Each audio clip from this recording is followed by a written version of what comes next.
One. Welcome back to another episode of Coffee with Kenya. I am your host, Kenya. I believe everyone has a story, and I am here to help share them. We're talking real life, real laughs, real stories, and maybe even a few real tears. Today, I have made it to episode number 8. And so for those of you all that have been following me since the beginning, you know that my goal was to get to number 8 because most podcast hosts quit after number 3. So I've been told. What's even more exciting is that I have my 20, my really, really good friend Shelby here today on episode 8 to celebrate with me. And so Shelby actually owns a coffee shop. She and her husband Anthony own a coffee shop called State & Jones, and it is my favorite coffee shop. Thank you. I'm so happy you're here. Do you know what a blessing it is to hear anybody say my favorite coffee shop and they're referring to my coffee shop? Yeah. I'm like, what? Yeah. Are you serious? I tell everybody. Because I have favorite coffee shops. Right. And that's like a big deal. Right. To a coffee drinker or just to somebody who likes being in spaces. Right. Right. So thank you. You're welcome. You are so welcome. So your coffee shop. All right. So let's just kind of get in. So tell me why you all started State & Jones.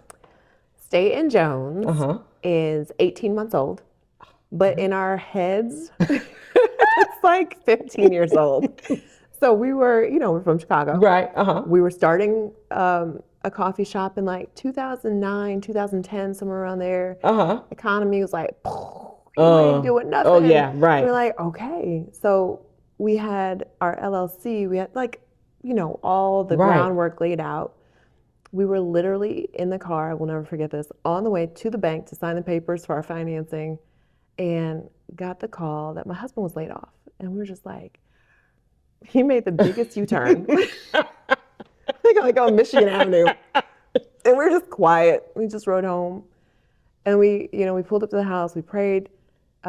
He said, everything's gonna be fine. And in my heart I was like, but my coffee shop. There were plans, and so the Lord let us know, not now. Not now doesn't mean not never. And so we sat on it, and I think, time passes, and you're like, okay, I have no idea when, but at some point, when we least expected it, I was called out of working. I was a violin teacher, and without the promise of what is next, or I should say, without the specific instruction of what was coming next. And through just a bunch of different coincidences that are by no means coincidences, just God leading you and you following what seems like randomness until the door opens. You're like, wait, a coffee shop? Do you want us to buy the coffee shop?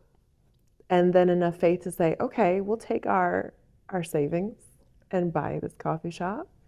But what do you want us to do with it? Because everything that we planned back in Chicago doesn't quite work in suburban Atlanta, right? In suburbs in general, you can plan like a very city thing, you can plan a very suburban thing. So we had to scratch our plans. We still had, the hope of what it would be. And we just started praying. Okay, Lord, what do you want this to be? What do you want the space to look like? Where do you want it to be? We had a number of things fall through, spaces that we wanted and almost had, and nope, not this. And so we ended up getting State & Jones a year and a half ago from the desire to have it, like I said, 15 years ago. And it has morphed into its own entity. It's not what I planned, it is what the Lord wants for it to be. Which is that's so good. A delight to be in and see the Lord do things and people respond to that. And you're like, oh my gosh, this is amazing. So yeah, coffee has been in my heart and in my life forever. I started drinking coffee when I was 5. Nobody should do that. I know that. But I did. But I'm not saying anyone else should. And wanting a coffee shop has probably been in there. There's an entrepreneur in me. So I've always wanted a thing. A business, a clothing brand, like I want to make plates, I want to make jewelry. I'm that child, just like in a 44-year-old body. Right. So, yeah. We're the same. That's where State & Jones came from. And so the name is State & Jones. Where did that I want them to know. Man. Oh, that felt like such a bust. Kenya, we were like, you're naming something. Yeah. It's very important that you choose the right name, not just for marketability, but you want to love it. Right, yeah. So we're like, blah, blah, blah, cafe. I'm like, oh, it's so nichey. Ooh, why don't we do something too trendy? Right. You don't want somebody to be like, oh, yeah. Right. Like people's names. You must have been born like 20. Right. So at some point, it just, again, drops in my head. I was like, Staten Jones. Because in Chicago, we say, where is it at? You say, it's on, whatever the intersection is. It's on South Calumet and 40, because I just got back from Chicago. Yes. 18th and Indiana. 18th, where I live. Right, Nobody says, what's the address? Right. You just get to that corner, you figure it out. Right. So I'm like, okay, Staten Jones. Oh, that has a nice ring to it. Oh, it's cute. I like it. It's distinguished. It is. It is very distinguished. Yeah. Listen, we named it Staten Jones.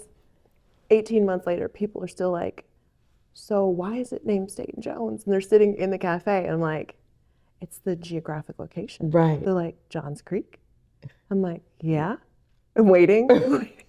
They're like, is it an homage to, is your last name Jones? And I'm like, it's the intersection that we're on. And they're like, oh. Nobody has ever gotten it. And every time we're just like, yeah, it didn't work. But the people who come in, they're like, Staten Jones. I heard it and I knew exactly where it was. Like, are you from Chicago? They're like, yeah. That is so funny. Isn't that crazy? That is crazy. So we realized, I was like, oh wait, that's like a Chicago thing? That's a Chicago thing. Maybe it's a New York thing too. I don't know. Like any city that's on a grid. Yeah. I have a feeling that it's probably a thing. Yeah. Atlanta ain't on no grid. No. You could be driving like north and then 5 minutes later you're going east and you're like, I thought this would take me. No. But anyways, that's where the name came from. I remember I saw Anthony in the grocery store before it opened. And he said, we're opening the coffee shop. I think it was like maybe a day or two after you all had signed. And I said, well, where is it? Or what's it going to, I think I said, what's the name? He was like, Staten Jones. I was like, oh, that's interesting. I said, how'd y'all come up with that? He goes, Kenya, it's at the corner of State and Jones. I was like, oh. Yeah. But it's so catchy. Like, it's so just like classic. It just, I don't know. It works. Speaks luxury and it does. Oh, yes. Give me more of those. Yes. More adjectives. Luxury. It speaks luxury, classy, sophistication. It does. And when you go in there, you feel it too. Thank you. You are welcome. All right. So let's talk about this. So I know you had a popcorn business. Yes. In Chicago. I did. And so what did happen to because I remember you telling me this story about how you would make these bags of popcorn. Yes. And then you would drive them around. Yes. And drop them off. Oh, back in the good old days. Back in the good old days. When I'll say the first thing. Yeah. Back when I was driving them around, do you know the only thing I wanted was a brick and mortar? I was like, oh, if I just had one place to stay and all the customers could come to me. Because, I'm driving around Chicago. So you have to be like, oh, it's rush hour. I can get there in like maybe an hour. Right. And I got to get back and I got to get to this side of town. Oh, maybe I can't do that in the same day. So you just want ease. Right. I had, by God's grace, this humongous kitchen. It was a commissary kitchen.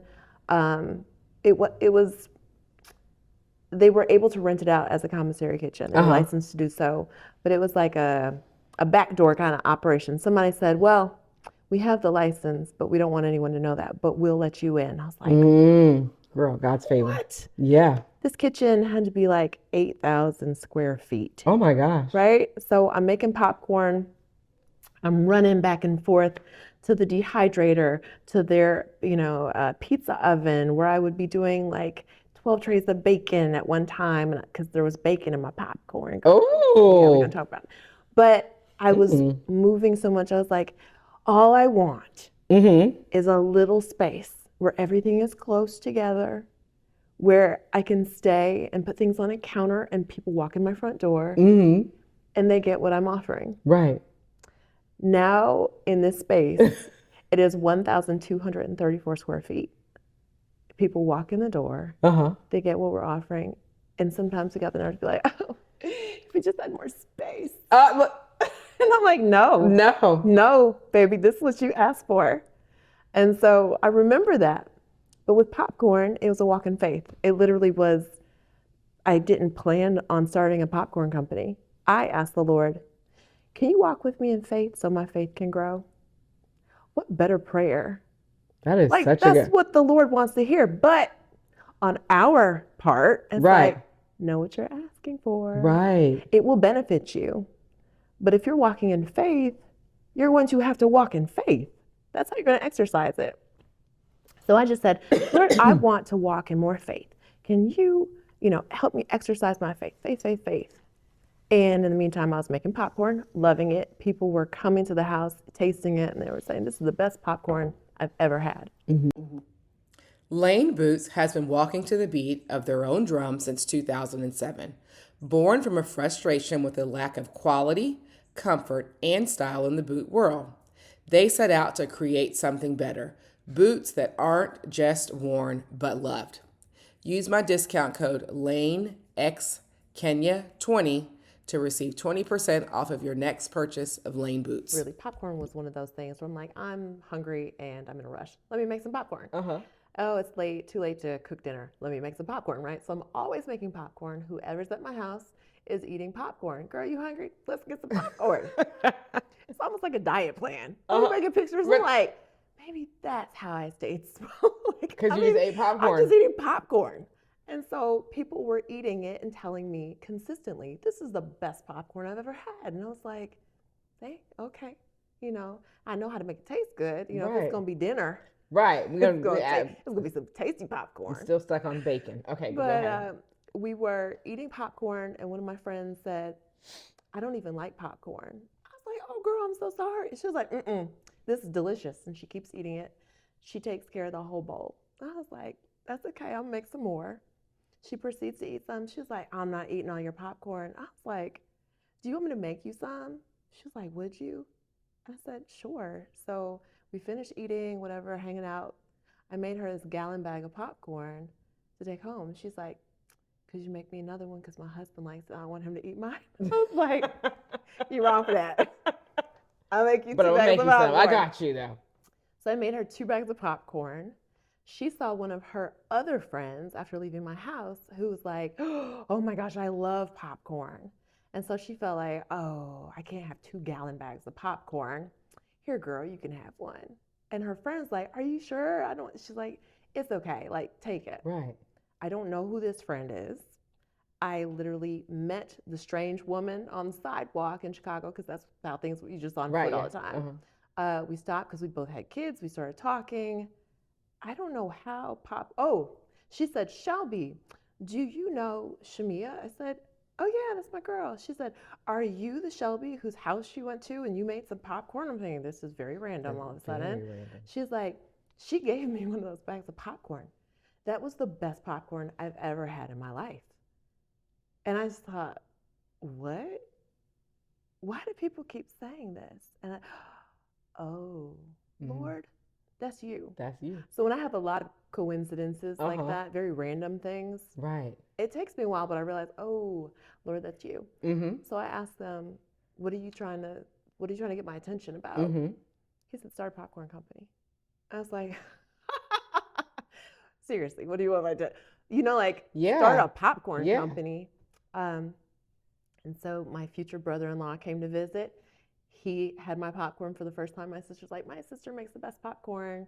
DJ loves popcorn. Try it. And he's like, this is the best popcorn I've ever had. And I was like, people keep saying that. He was like, maybe you're supposed to start a popcorn company.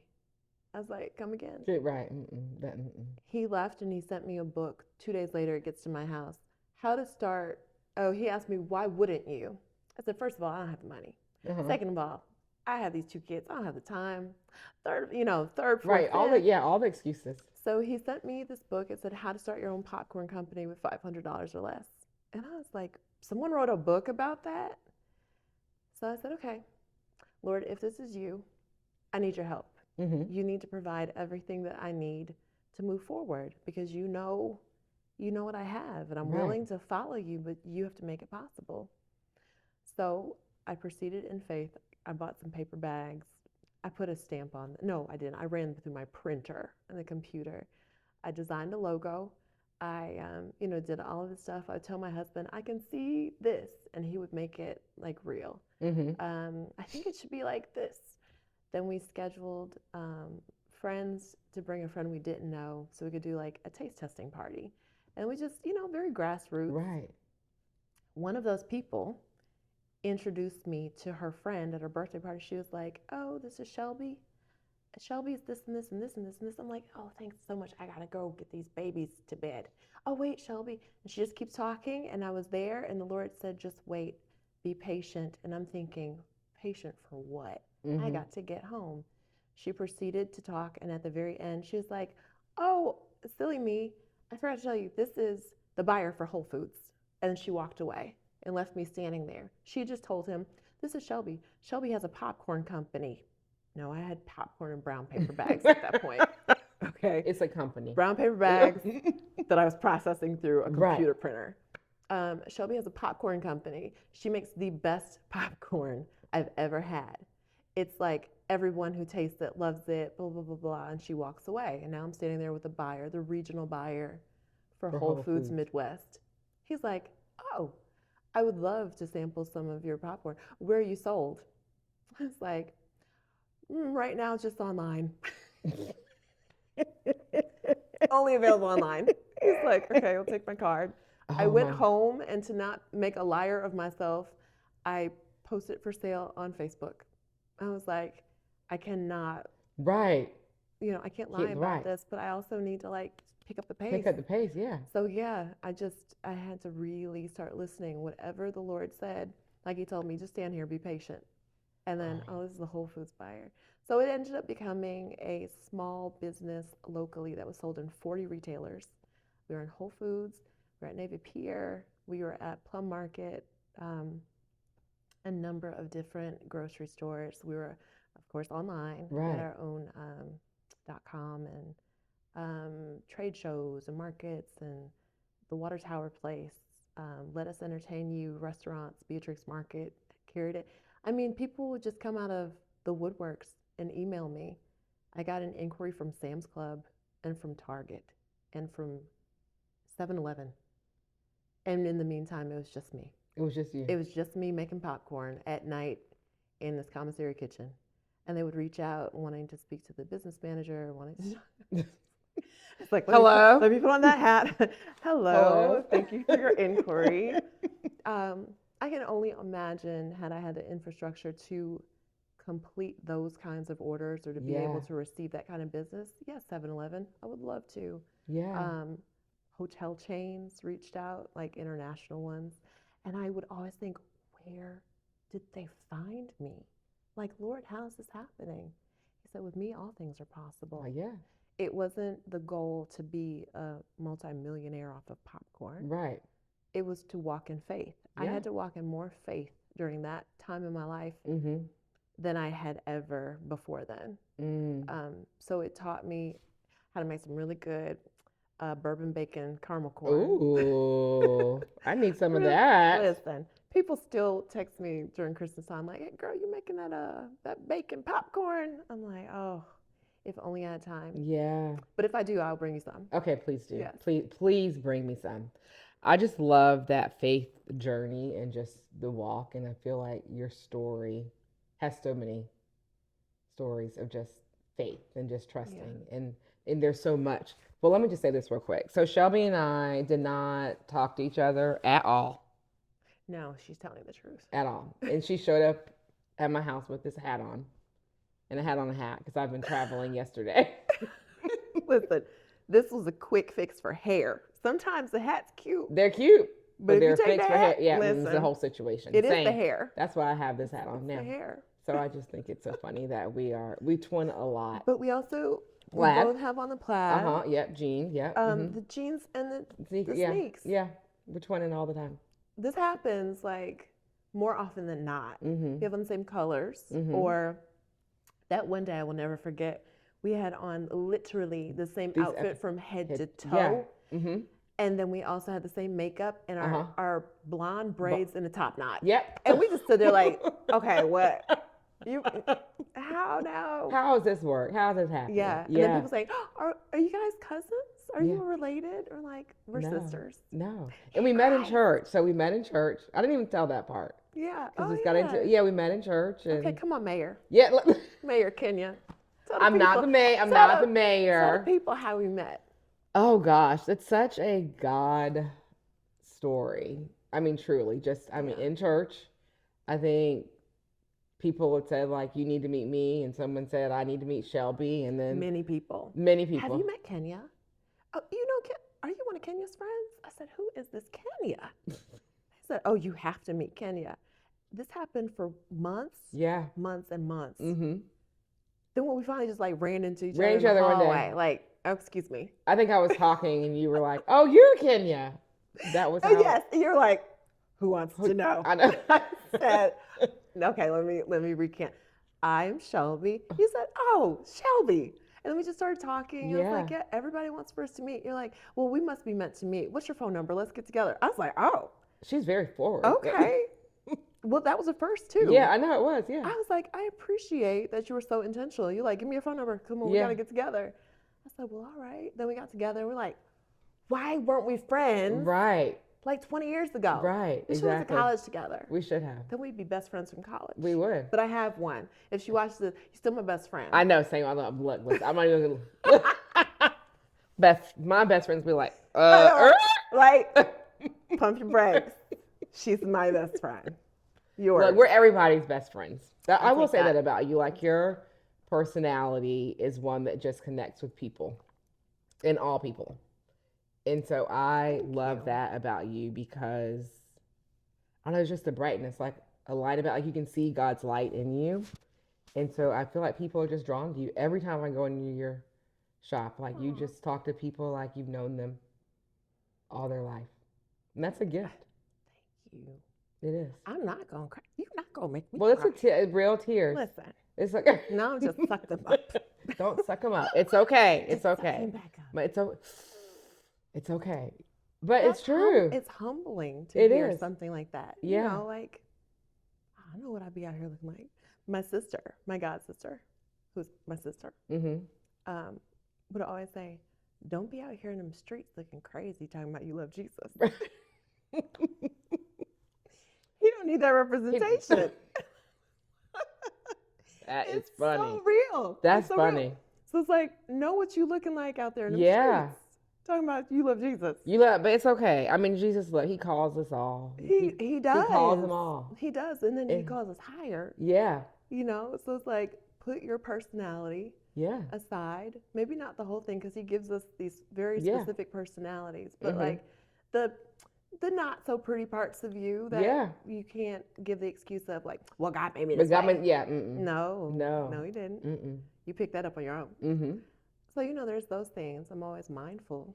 Nobody wants that part of Shelby. No. And I'm like, okay, got to put on Christ. Which isn't a burden. It's a blessing to have Christ to put on and go out into the world. But when people then give you a compliment about a person, I guess not a personality thing. It's more like you said, the spirit that's in you, the light. Then you realize, I can't take any credit for that. No. You know. Yeah. I put on Jesus before I came out here, and you see that. And praise the Lord, people will always be drawn. If he be lifted up, he will draw all men to him. And so I can't take credit for that. I'm grateful for it, though. When people, if anyone said, oh, Shelby, she's a great person. Yeah. Like, thank God. When people come to the cafe and they say, oh, the owner was so nice. I read these reviews on Google, and I'm like, oh my goodness, Lord, you were touching someone. They saw me, but it was you. And I want them to know that's you. Yeah. Bring them back. Let them see you again and again. And maybe even ask me on a day that's not such a great day. You know, let me be a good witness. Yeah. Despite Shelby, let me be a good witness so that when the people realize, oh, that ain't her. That's Jesus. That's Jesus. I'll be okay with that. That's okay. Yeah, it's okay though. I think it's that putting on putting on the full armor of God every day. Yes. And going out Yeah. into the world. We always pray, God, even if it's just one person, let them see you and me. And let us be that light to bring you to them. So, amen. Thank you for that. Thank you. You're so good. So tell me, all right, so popcorn, we have coffee. You are a professional violinist. Can I say professional? What would you? I don't think so. No, because it's not my profession Oh, anymore, that's true. Okay. right? You're former. Yes. Okay. Formerly professional. That sounds bad. Formerly professional. You're a violinist. I am a violinist. And you are a beautiful violinist. But in the season of your life, you played professionally. Yes, that and is you true. walked away. I did. Tell me I was about called away. Yeah. Ooh, that was hard. That one was really hard. Let me start by saying I started violin when I was 2 years old. Really? So I don't remember not playing the violin. Like, I remember starting the violin. So those memories of toddlerhood. Now, mind you, I was a big girl. I was big. I was one of those 2-year-olds. People be like, "Oh, what grade is she in?" My mom was like, "She's 2." I didn't believe it till I had my own kids, and I was like, "Oh, I was big. He's 1.5." Oh. And they're like, "Oh, that baby, that boy needs to be out of that stroller." I was like, "He can't walk yet." Oh. Leave my baby alone. He big. Leave my baby alone. You He's know? a big baby. So He got big bones. I was a big baby. Mm-hmm. Yeah, I was a big 2-year-old. But I started when I was 2, and the Lord put that in my hands. He put it in my mother's hands, who then transferred that to me. And from the time I was little, that was part of my identity. Now, I don't say that to be a bad thing, because it's still part of my identity, but it's part of my identity in Christ. Because the Lord put it in my hands, knowing that He was preparing me for what He was going to call me into. Yes. The world was preparing me for what the world calls that into. Yes. You're really good. You should be professional. You're really good. You should do this audition. You should be, competitive. You should be. You should make this your job, which is great. Right. I'm not knocking that at all. It's really an honorable profession, and I think it was underappreciated by me while I was doing it. Yeah. Not to say that's why He called me out of it, but I look backwards and I say, "Oh Lord, you gave me such a gift, and I was squandering the gift because I didn't appreciate it enough." So while I was, I don't know, taking auditions and doing competitions and even playing professionally in some orchestras and some studio recordings, just like the things that musicians do. Someone says, "Hey, you play the violin? Can I hire you?" Yes. "Can I hire you for this?" Yes, yes, yes. Because you're chasing more gigs, more money, the opportunity for traveling the world for free. Like, it's fun. It's a lot of fun, but I don't think that I was ever aiming for excellence in what I was doing. Okay. I had the gift that God gave me, and so that it's easier to coast on something when you have talent. But if you don't have hard work, you're never going to get to the place where you could, right, with your talent. Right. So I had a lot of talent, and I think I amassed a lot of things and jobs and that kind of thing from my talent. But my peers who are working harder than me, oh my gosh, they're amazing. The people who I know from music, I'm like, y'all are amazing. I used to sit next to you. We played together. I'm looking at them with so much admiration and awe. So I never want me stepping away from it to reflect like, oh, I think there's something better than that. But for me, what was better than that was just higher than that for me. The Lord said, "I want you to use your gifts to glorify me and bring people to Christ." In that moment, oh, Kenya, I broke my finger. It took a come to Jesus moment. I was on vacation, I was about gonna to say, go was on that call tour. clear? Well, Oh, clearly it it's so was. clear. Okay. Yeah, on vacation, about to go on tour, and broke my finger on a beach chair. Like, isn't that ridiculous? How ridiculous of an Like the accident can you finger have? that you. Like, let me lean back and relax. And my hands were like on the side of the chair, and it was a broken chair, and the back just gave way. And my finger was caught between the reclinable back of the chair and the frame, and that thing completely closed with my finger in it. And so now I got to pry the chair apart with my finger. It was as flat as a pancake.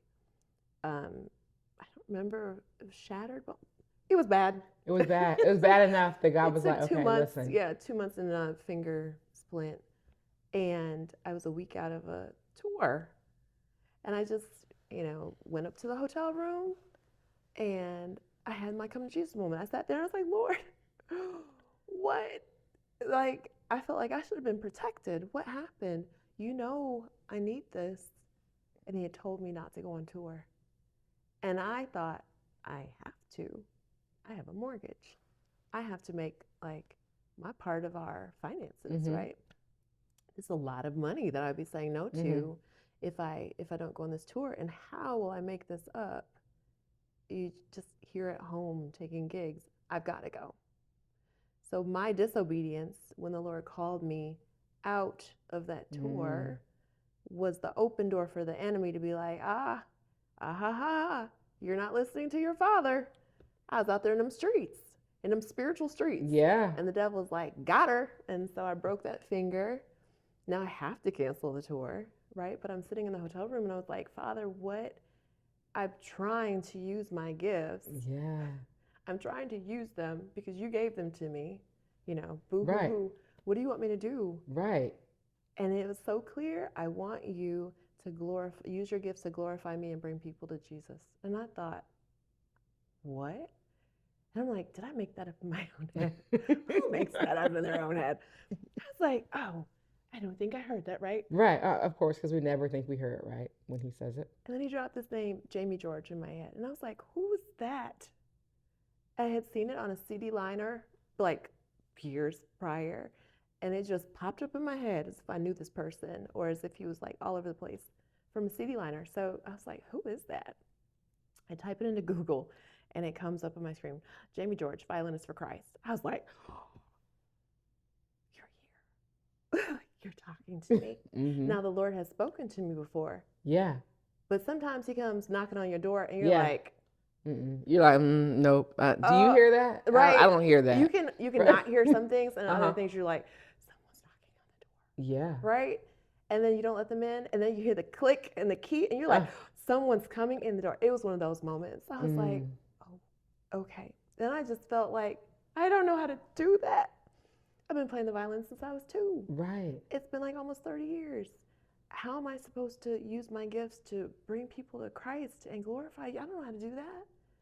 So I packed that violin up. I was like, I just can't play it at all then. It's almost like I won't do anything if I don't know how to do. You don't know how to do, yeah. Yeah. What you've called me to do. What you've told me to do. Yeah. I know this question is getting lengthy. This is probably one of the most pivotal questions it's so good, though. of my life. Yeah. So I know this is about a coffee shop. But it's here's the thing, it's everyday conversation, and this is a part of your story. And I think that what people see in you, in Christ, like the light of Christ that they see in you, this is part of your story and why they see that.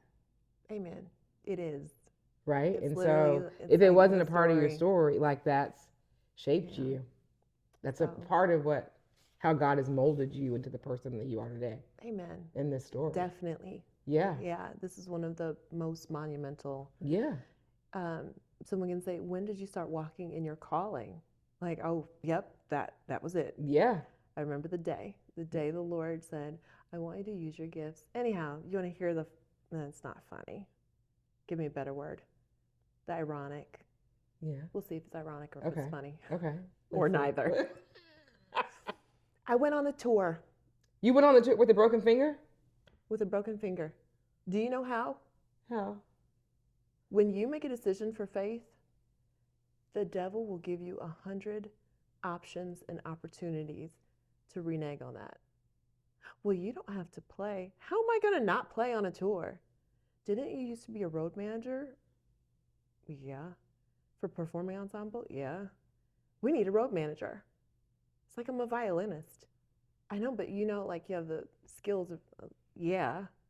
So do you want to come and we'll still pay you? Well, now here's the dangle of you can still go on tour. We'll still give you money.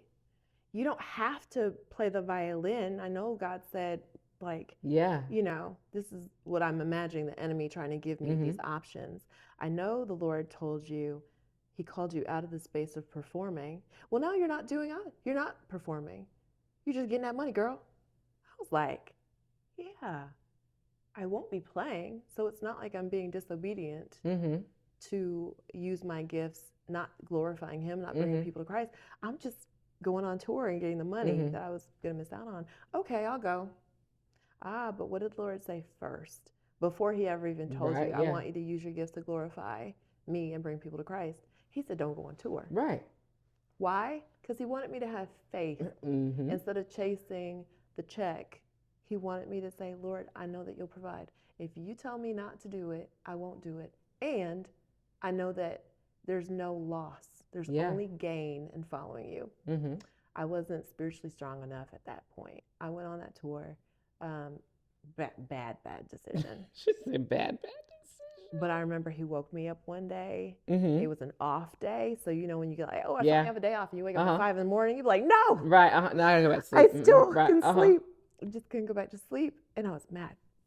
I had a roommate trying to get out of there mad. I guess I'm going to walk. Put on my shoes. And I get out there. And I just stood in the hallway with my runners on. And I was like, I can't believe I'm up. And it's 5. Nobody's up. I was like arguing with. And I thought, well, I'm wide awake. I'll just go and maybe I'll get sleepy enough. Like, no, you're awake. You're up. You're not going to get sleepy. Maybe I'll get sleepy enough. I'll come back and like enjoy some rest. So I left and I was like, Lord, where are you? And he said, I'm right here. And I was like, I want to walk with the Lord. And it changed it. But I start walking in a random city. I was in Florida. I didn't know where I was. I just left the hotel. I was like, I'll figure it out. City girl, just go get out there and start walking. Lord, I'm walking with you.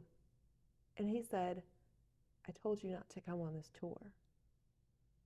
And I said, but I'm not playing. He said, I told you not to come. And I said, I know, but I needed the money.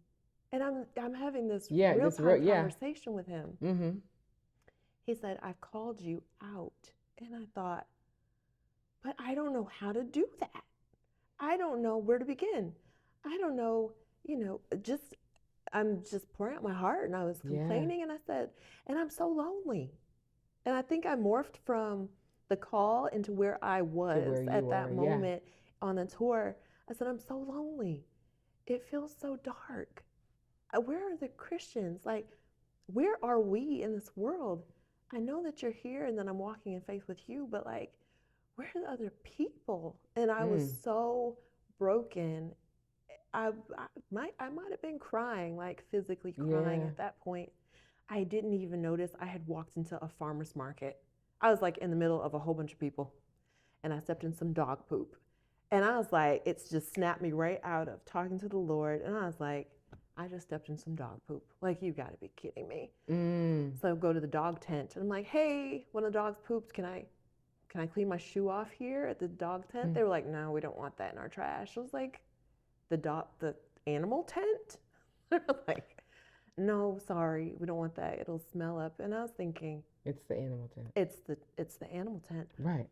The only place for me to go was inside of Whole Foods.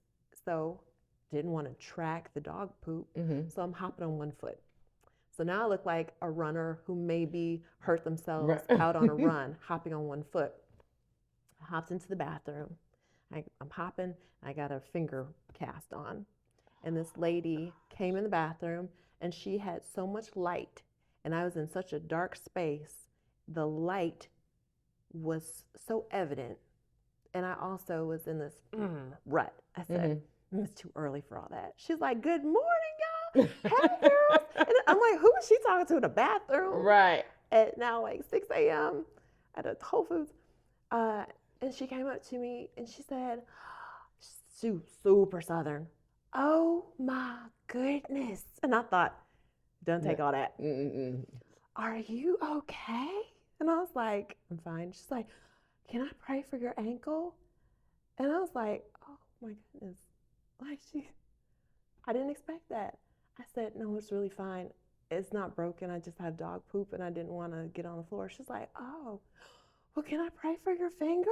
And I was like, she's just dealing out prayers. But my spirit was like, yes. I said, sure. So she prays, and somebody in a stall was like, are y'all praying out there? Wait for me. Oh my gosh. Girl, I was like, Lord, we're the Christians. Where we at? I'm so lonely. I just, boo-hoo-hoo. I'm standing in a Whole Foods bathroom at 6 something in the morning with poop on my shoe and got all these random women gathering around me in a public bathroom at Whole Foods. Not friends, mind you, just people who heard, did y'all say prayer? Wait, I want to pray too. In a stall? So she came out, she's like, let me wash my hands.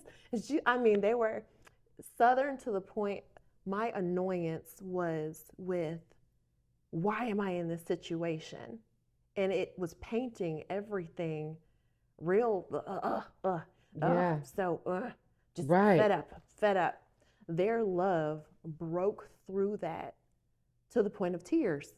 And now I have 3 random women in a Whole Foods bathroom, somewhere out on the road, Sarasota, wherever we were in Florida, wanting to pray for me. So they gathered hands and they were like, we want you to stand in the middle. So I'm standing in the middle, one foot, one shoe. Then she started praying over my finger.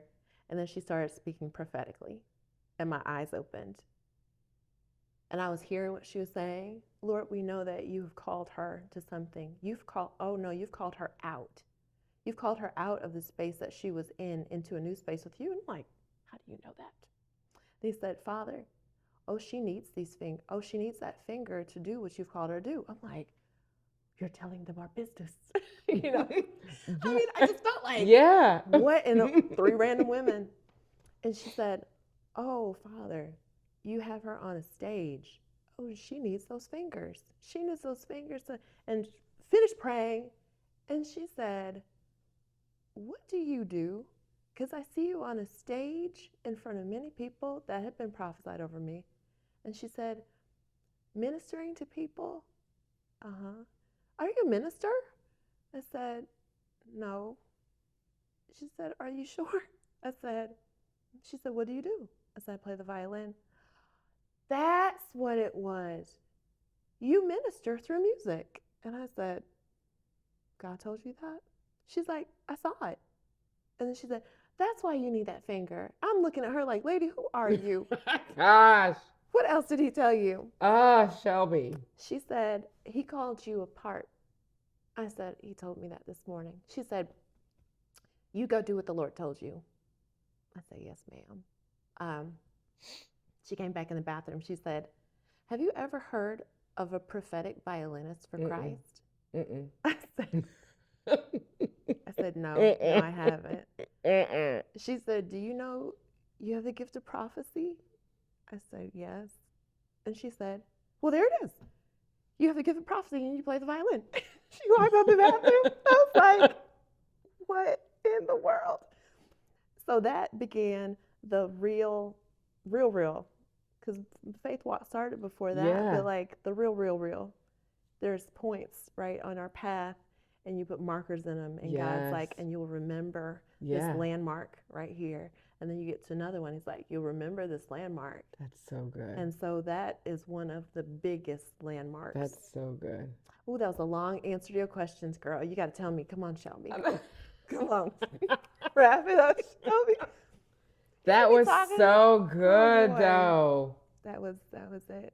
And then I got back to the hotel room, and the Lord said, tell him you're going to be leaving the tour, because our next stop was Chicago. I said, I'm going to be leaving. He said, oh, for how long? Like, you need me to extend your stay? You need me to change your plane too? excuse me, your plane ticket. Mm-hmm. I was like, nope, I won't be continuing with the tour. That's a bad move professionally. But it was what God said. And I was like, oh, it would have been so much easier to be obedient before I got on the tour than to wait until the middle and then choose to be obedient. It's like there's some repercussions, but the Lord takes care of the repercussions of you following Him. Oh, absolutely. Absolutely. Shelby, that's such a good story. Thank you for letting me of tell the that obedience story. of not even, it's a long way around to the obedience, and it's amazing. It's not amazing to God, but how He sends these angels to come into our path. Like, you'll never see that lady again. You probably never see that lady again. I know. I would love to. I know, but just well, look, hopefully she sees. Maybe she'll remember you. I'll see her in heaven. Yeah, you'll see her in heaven. If not here, I'm you'll see her in heaven. Yes. Yeah. So let me ask you this: how has your relationship with music changed since now you play? Your music is ministry. Yeah. Versus before you were playing for the world in a different way. The better part that I was talking about. Like I said, not to negate the profession as a whole, because thank God for music in the forms that the Lord has given it to the earth, right? I'm like, I got to do that.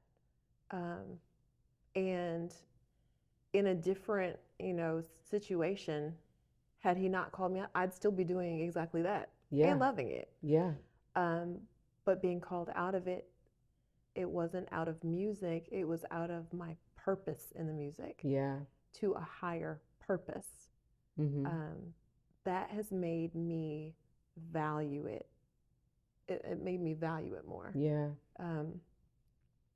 It also stretches your imagination of what music is and what it should be. Yeah. I cannot, and He always deals with me about this, I can't hearken back to what I know. Yeah. As far as notes. I can't just go play someone else's song. Yeah. I can't even really practice by playing old concertos and pieces and sonatas and things like that, which is very easy to do. Pick it up and start playing some Bach. Let me play some Sibelius. Let me do, all of these really difficult things that people say, keep your chops up. Like you have to keep your fingers, you have to practice the things so that you don't lose them. Right. So in my head, I'm like, I need to play some of the hardest stuff, some of the most lyrical things so that I'm able to do it. And I remember I asked the Lord, how am I supposed to learn how to do what you want me to do? Do you know what the Lord said to me? And when I say this, the Lord speaks by His Spirit, right? To our spirit. So there's not some voice over in the, back corner. Oh, yeah, right, yeah. But I say that because a lot of people say, like, what do you mean when you say the Lord said to you? Yeah. What you feel in your spirit, and then He confirms in real time. So I was like frustrated trying to practice my violin and I was playing some concerto. And He's like, I don't want you to play that. I feel like I'm trying to do what you want me to do. Not that disrespectfully. Right, yeah. But Lord, how am I supposed to learn how? Right. Who's going to teach me that? And He said, you don't think I know how to play the violin? And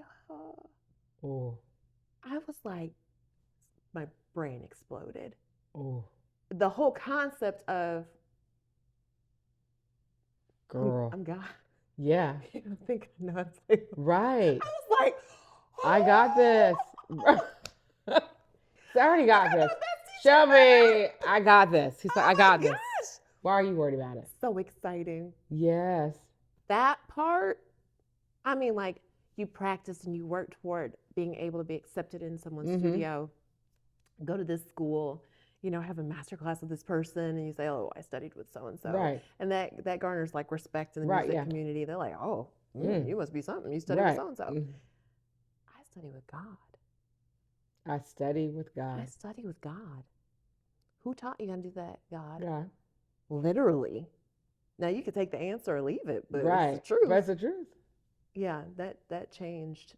That changed a lot. So I would say that more than anything is what changed music for me and playing. I don't perform. I don't know when's the last time I performed. Yeah.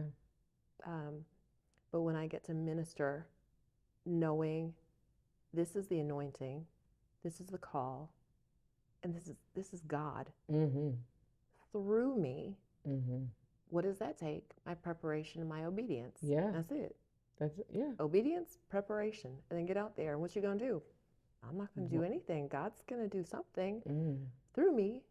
That part's a little scary still. I'm not gonna lie. I'm like, can you just tell me in advance so that I can prepare? He's like, it's not faith. No. Walking in faith doesn't mean you see it first. It means you believe it first. You believe it, but you just have to move. So, yeah. And he plays so beautifully. Praise the through Lord. him. I got a good teacher. Yeah. You do. Oh, the best. Yeah. The best. So you have many roles. You are a child of God first, a wife, a mom, a business owner, a sister, a niece, all those things. How do you balance all these roles? I can't say honestly that I do yet. It's something I'm still trying to do. Okay. I will take help if anybody wants to put in your chat. How to balance you might want to drop those links, drop the links on how to balance it all. I'll take it. How do you stay grounded? I'll say that. Maybe not balance. How do you stay grounded? That's probably a better. Grounded. I realize there's a cutoff to whatever I'm doing. I have the personality type where I like for it to be finished before I'm finished. I'm like, nope, I'll just stay up until it's done. It's like, well, that's not wise, right? Because you got to wake up at 6, so you might want to get some sleep. I'm like, but it's not finished. I want it to be finished so that I can do this. And so, I realized, like, okay, even if it's not finished, you have to be finished. Yeah. Because you have something else to do. Yes. So that means being a little bit more disciplined with then going back to finish the thing that didn't get finished. And I'm having to find peace despite the chaos of, I want to give my entire self to mothering. I want to give my entire self to being a good wife and a violinist and a business owner. And you're like, you can't. Yeah. You can't give your whole self to everything all the time. It doesn't work. I let the Lord tell me no. Yeah. Like, is this a yes or no? Sometimes it's hard. People don't like to hear no when they don't understand why not. It's hard sometimes when you don't know why it's a no. You feel like, I could do that. Yeah. And God's like, no. No. You're like, your plate's are full. you sure? Because I could do it right now. It's like, I said no. That's how I'm working through right now. Okay. So tell me, do you have a favorite scripture? Favorite scripture? My favorite scripture is the one that I need in the moment when I need it. Okay. Yep. That's good. Yeah. That's good. I think, like, in a very cliche manner, I've wanted to have, like, just one. Yeah, same.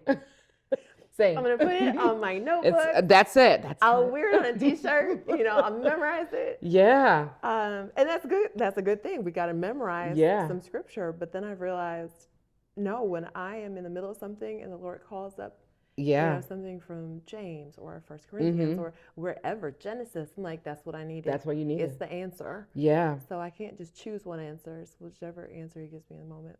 I will say I love 1 Corinthians chapter 2. Okay. Just because of what it talks about in the world. Man's wisdom is foolishness to God. God's wisdom is foolishness to man. It talks about who can know the soul of the thoughts of a man except for the spirit that's in him. Okay. And who can know the thoughts of God except for his spirit. Yeah. And at the end of the chapter, it says, but we have the mind of Christ. So, it's giving the description of, this is the world. This is living in the spirit. This is how the world operates. But this is how God operates. And it is complete opposite. Total opposite. And I'll tell you, being here in the world, we see it all the time. Oh, yeah. So it's like, you got to recalibrate your thoughts in order to say, I know this is upside down, or this is like backwards to you. Yeah. But it's what God's telling me to do. Yeah. And so I can't let your reason Yeah. enter into my obedience. I have to be obedient to this thing that makes no sense to you. Right. And then be unapologetic about that. Yeah. You know? So yeah, that chapter 1 Corinthians chapter 2. Okay, I already It's need to read good. that. Okay, Yeah, yeah. girl, it's Okay, all good. right. That's good. Okay, I know. I'm okay. I'm going to read that for sure because it is easy to get caught up in the world, and even understanding that you said something that was really good. Like it's okay to say no. Like I always say no is a complete sentence, but for us to understand no, because sometimes we do. Like I want to just, oh, I can do that, God. Like that's not going to take that much time. And he very clearly says, no, you can't. Yeah. This is not what I've called you to do. Mm-hmm. So it's being obedient. Yeah. So what brings you the most joy in this season? In this season of the holidays, but not just because it's the holidays, but what brings you the most joy in this season? In this season, holidays specifically, I think all the tradition, family, and then reflecting on the year.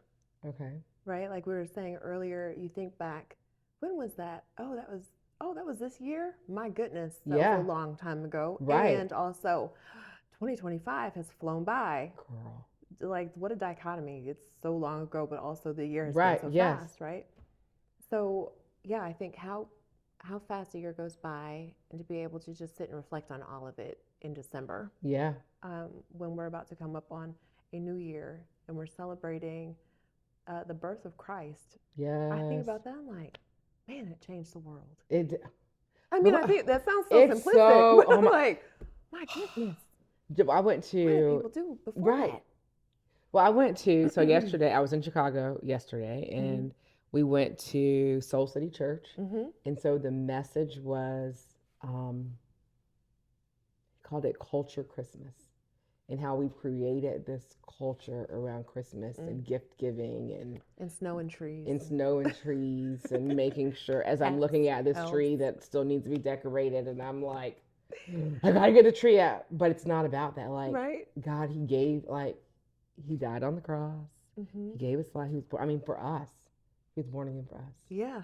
And so we get caught up in this culture, but I don't know, it was just such a beautiful sermon. Yeah. Just to really reflect on during this holiday season. Like, what is, when you get rid of all of the fluff and Black Friday, like, it's really about Jesus and the gift that he gave to us. Yeah. Don't get me wrong, I love a good gift. Girl, I mean, me too. I love a good tree. Same. And lights and all those things. I'd like those in July. Yeah, right. But, reflecting. And I enjoy that with my family. Yeah. But we don't have, like, we're not centered on those things. Right, yeah. But we enjoy them. Yeah. And then in this season of life, what I'm enjoying most is our family, me, my husband, my children, being in this age group. Yeah. We were called middle parents. Someone called us middle parents. Oh, middle. What? So we're not young parents. Oh. Toddlers and babies. Uh-huh. We don't have grown-up children. Oh, middle parents. But they're 13 and 15. Uh-huh. So it's like right in the middle of having to change diapers and seeing them off to marriage. And I was like, oh my gosh. Yeah, if you double their ages right now, they will very likely be married. Yeah. And I was like, and that's when they become their own family unit. Yeah, I'm a middle parent. Is that crazy? That is crazy. Girl, I don't know if I like it. I've never heard that before, but I love that. Yeah, that was eye-opening for me. Yes. It's like, we're okay. It feels better than saying, oh, your kids are leaving in 4 years. Right, yeah, like, we're middle don't parents. talk about that yet. Right, yeah, they're not gone yet. They're still here. But yeah. So what would you tell someone who feels God calling them to let go and leave something? To let go of what they're doing and to go run. You know how everybody always says, oh, if I could just go and talk to the younger me. I'm like, younger me isn't necessarily like 10. Right. That is so true. Younger me is 30. That's so true. Younger me is 10 and 20 and 30 and 40. I wish I could say right now, you can get on this thing. Yes. Like right now. Yeah. And just take off and don't stop. Don't ease into it. Just do it. just do it. Just get up and go. If God called you, that's your whole ticket. And you don't have to worry about how much the ticket costs. He's going to pay for that if you do what he says. I'm a very like, I want to know. Mm-hmm. Tell me where we're going and then I'll go. How long are we going to be there? Mm-hmm. Is there going to be food or should I pack my own? Mm-hmm. Do I need snacks? Mm-hmm. Like, you know, that's me. Yeah. That's part of my faith walk. He's like, what did Jesus told the disciples? Don't pack an extra tunic. Yep. Don't bring any money. Just go. Just go. That'd have been hard for me. Right. If I was one of the 12, I'd have been like, who are you pairing me up with? You just want me to go out there. Like, you just want me to go. Who are you pairing me up with? Right. If it's Kenya, it'll be easier to go out there on the road. I'm like, okay, Father, help me from this point forward. Right. Like, walk in that wisdom. Yeah. If he says to do it, just do it. Just do it. Like Mary said, whatever Jesus tell you to do, go do that. Girl. Go fill the water pot. Right. Like, water? We said we need wine. Right. Just whatever he says to you, go do it. That's what I would tell somebody. If you know the Lord is calling you. Yes, not you. From what you're doing. And literally, if you're like, this has always been on my heart, talk to the Lord about that. Yeah. Father, have you been telling me?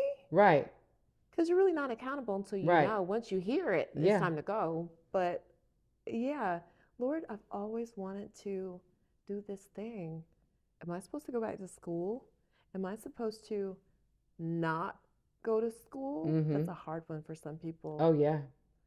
I plan on going to school to be a doctor. Yeah. I'm nobody's doctor. No. That also wasn't any part of his plan. Those were self-imposed. Right. Like, I'm going to be a doctor and a violinist. Mm-hmm.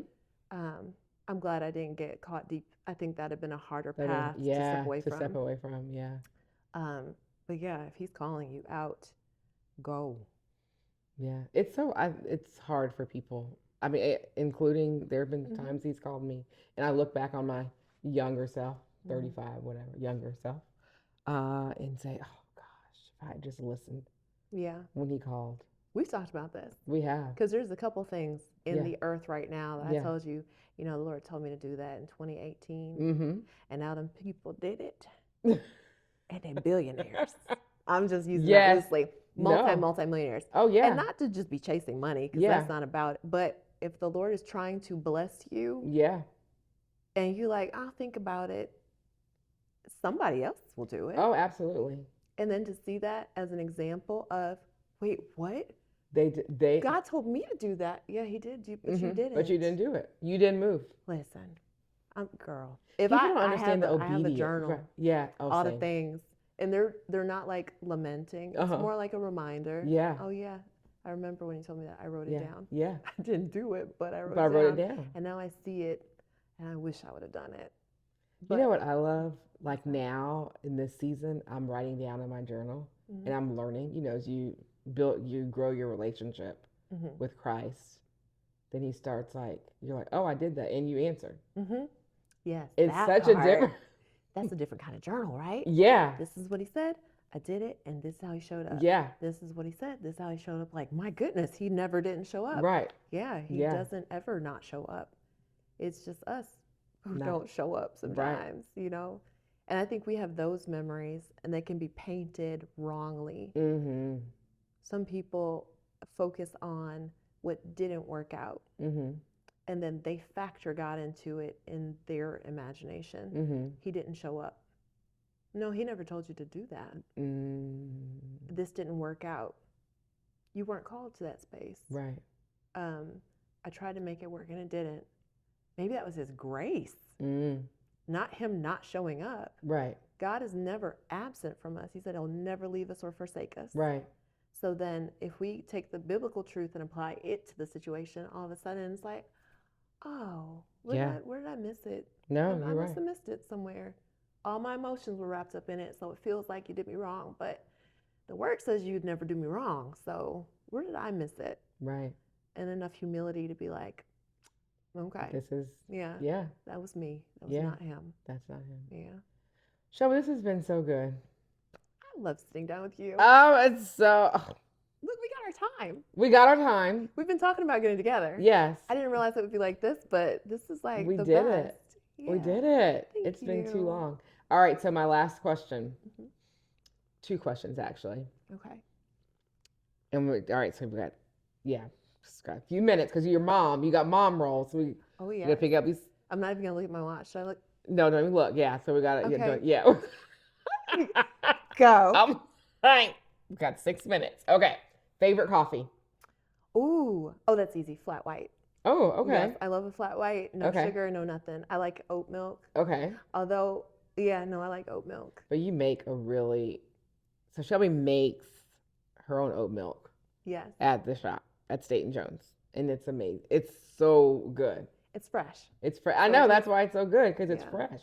Yeah. Okay, so all right, so flat white. All right, and then should I say what a flat white is? Yeah. Oh yeah, do that. Because a lot of people don't order it. And when I recommend it, they're like, "Oh my gosh, this is delicious." Yeah. So I joke at the cafe and I say, "I like coffee in my coffee." And a lot of people like coffee in their milk. Right. Mm-hmm. So imagine a latte cut in half. That's a flat white. You're going to get the same amount of espresso, but you're getting so much less milk that it's coffee forward. A very, very I like mini that, latte. coffee forward. Yeah. Okay. Whereas a latte would be milk forward, but not at State and Jones because we put coffee in our coffee. You do. We don't make you ask for an extra shot. We just give it to you for free. Now you can ask us to leave out the extra shot. But yeah, I think people really like our coffee because it's not all watered down with milk and sugar. Yeah. We'll add it if you want it, but that's not how it's made. Yeah. And we have really good coffee. Yeah, and I'm drinking. She brought me lavender latte today. Let me tell you all this. Tell them about, because now all right. So I didn't know this. So Shelby brought in her coffee cups, and we're gonna in the State and Jones branded cups. Mm-hmm. I was like, Shelby, we got to put the coffee in my coffee mug. And you were like, okay. So no, it's freezing, right? Right. So I was like, I don't want to put my hot coffee in a cold mug. That was it. Right, yeah. I love your mug. No, I know. But, so what are you supposed to, all right, so when you put coffee in a mug and it's hot, what does it do? It reduces the temperature, like instantly. Okay. Imagine getting a hot drink and like, can I get a few ice cubes? I have never ever thought of that. Yeah. So you warmed up your mug. So you kind of warmed it up. You charge the glass. We call it charging. You just get it up to a better temperature to pour hot liquid into, so that you don't adjust the temperature of the hot liquid. So you boiling the water and you're boiling the water, putting it in here. Yep. Then pouring it out and then pouring the coffee in. Is that what you're doing? Yep. And if you don't want to wait for the water to boil, just put some water in a mug, stick it in the microwave, dump it out. And now you have never drink coffee mug. the same. Yeah. It stays hot for longer. Right. You know, if you have a mug, everybody drinks out of a mug. Yeah, right. It cools off pretty quickly. It does. So you got to help it on the front end. Girl, I'm like, this is life-changing. Charge your glass. Yes. All right. Last question. Yes. How can we support State and Jones? Aw, this is supporting State and Jones. Thank you for having me here. I'm grateful that the people who follow Kenya will now be like, State and Jones, where's that? Right? Mm-hmm. And then they'll know it's on the corner of State and Jones. State Bridge and Jones Bridge Road. Yes. Right next to Aldi, 2 doors down, there is the sign, all that good stuff. Come find us. Yes. 10955 Jones Bridge Road, Suite 131. Okay. Mm-hmm. Yes. Got it. That to them. Yes. And then we have, what coffee do you sell there? So this is one of the coffees that we sell. And we're also pulling our espresso. It's Lake Street Espresso. Okay. From Big Shoulders Coffee in Chicago. Of course. And then we've got this cute little merch. Our coffee mugs. We've got big all-day water, Stanley cup. They're not Stanley. They're Mir. But they look like what people know as a Stanley mug. And then little cutesy things. We like to support local artisans, and so anyone who comes in is supporting State and Jones. And then I say, if you really want to support, bring more people back. Yes. We're kind of hard to find. Yeah. So once people find us, we get new customers by them telling someone new about us. And then they come in, they say, oh, Kenya told us about you. So yeah, come support your local coffee shop. Yes. Come and support State and Jones. Well, I thank you. Thank you so much for having me. This was so good. Amazing. Yeah, and you're episode 8. Yes. Which is we did it. You did it. You did it. We did But I it. was We here did to it. See it. Yes. So thank That's you so for good. having me. You are welcome. Thank you. I love you. I love you too. We're like literally, anyways. Yeah, I love you, Shelby. We love each other. Then we could just keep talking. We could. I could. I was like, never mind. I'm not even going to open up that conversation. Forget it's recording and be like, did we say that? We did like the pre-interview and it was like, oh, this is like the interview. Like, because we're just talking. Yeah. Having a conversation. But anyways, guys, we're wrapping up. So it's the end of episode number 8. Again, I can't believe it. There's 3 things that you all need to do, and you already know what they are. And that is CLS. Comment, like, and subscribe. Again, CLS, comment, like, and subscribe. And then one more thing, go and see Shelby and her team at State and Jones at the intersection of State and Jones in Alpharetta. Johns Creek. Johns Creek. Bye. Bye. Shelby. We did it. We did it.